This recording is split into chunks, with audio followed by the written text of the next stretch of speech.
Ayant vécu l'une des plus sombres pages du conflit armé en Casamance, les populations de Ponta ou encore Pointe-Saint-Georges ont encore du mal à effacer des images de leur tête. Le conflit a eu lieu à la Pointe-Saint-Georges le 11 novembre 1992. Le 11 novembre 1992, on a eu une attaque. Il y a eu des morts ici. Des parents proches. En ce moment que j'ai perdu mon jeune frère. Mais on ne l'a pas tué parce qu'il avait peur.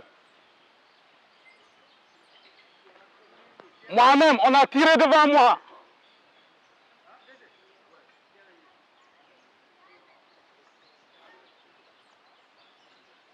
Et pourquoi le Sénégal est là?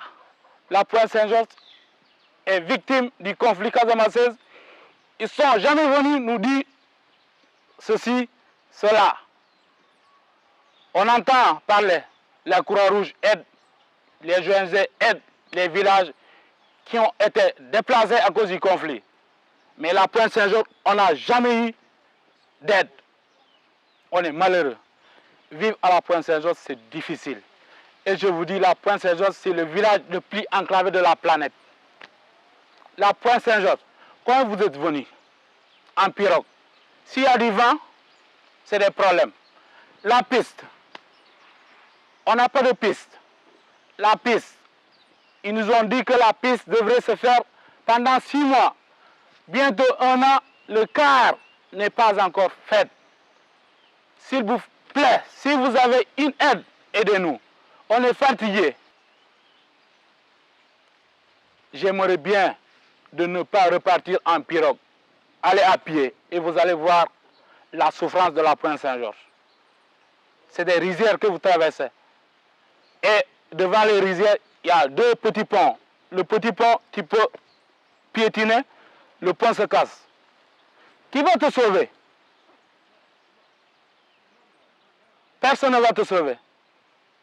Donc, je vous dis, la vérité est bonne à dire. La Pointe-Saint-Georges est fatiguée.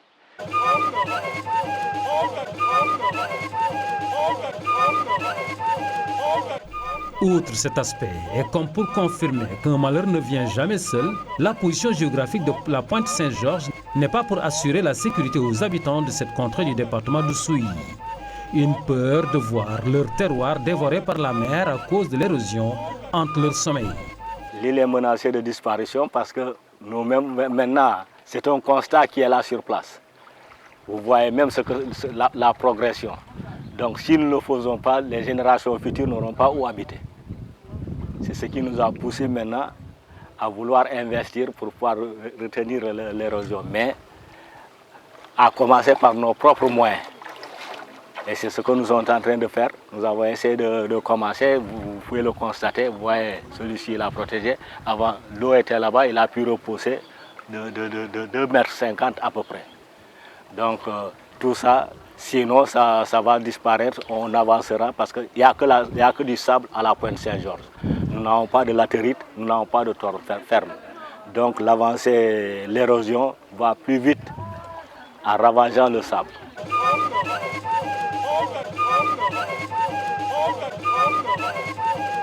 Le remplissage de sacs, l'utilisation de pneus, l'érection de barrières de fortune sont les seuls moyens concoctés par les Georgiens pour tenter de bloquer l'avancée de la mer. La solution que nous avons trouvée, c'est à travers les... on avait essayé avec les bâtons, mais ça courait. Maintenant, la solution, c'est de trouver des pneus qu'on essaie. On a déjà commencé à essayer avec les pneus de voiture, des grands pneus, pour essayer de protéger, éviter l'érosion. On ne sait pas maintenant si ce sera la bonne solution ou pas, mais c'est quand même un test. Il y avait devant la devanture, il y avait des cocoquiers, il y avait des manguiers. Tout est parti à l'eau. Donc ce qui veut dire, il y avait un grand baobab qui était là.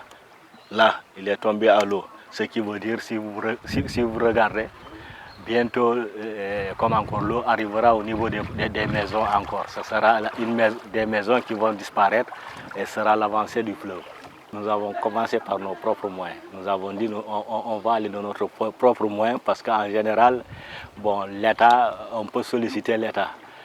Mais l'État a beaucoup de choses à faire. Et comme nous consistions tous, c'est nous qui formons l'État, nous avons le devoir de démarrer. Et comme vous êtes venus aujourd'hui pour voir sur place, en lançant, l'État saura que les villageois de la Pointe Saint-Georges ont cette situation et ils ont fait un pas. À partir de ce pas, peut-être l'État viendra en aide. Le cri d'alarme, c'est que le gouvernement nous vient en aide pour mieux solutionner la situation. C'est la seule solution qu'on peut dire.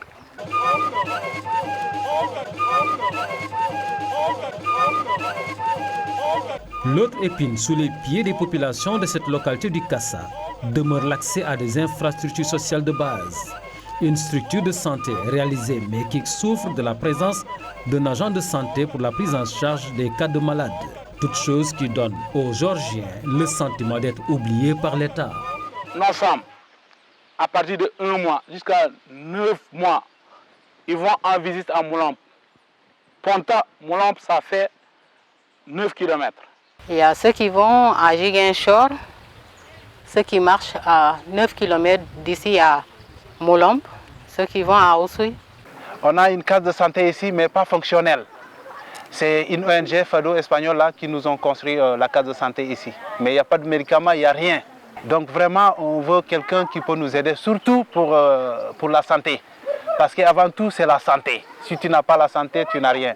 Heureusement que le charme de cette presqu'île n'a pas échappé à ce fils de Ponta, lui qui a osé mettre en place un campement pour y accueillir les touristes. Et le village, il y a des jeunes, mais les jeunes, ils ne sont pas là.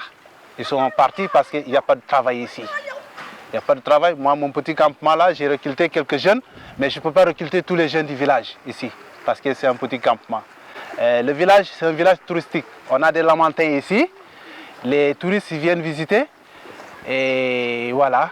Le problème, c'est de développer un peu le tourisme ici.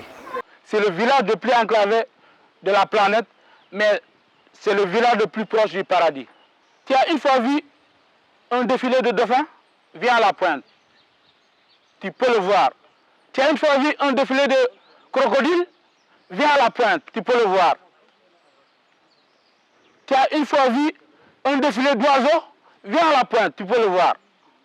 Mais pourquoi la Pointe est plus reculée du monde?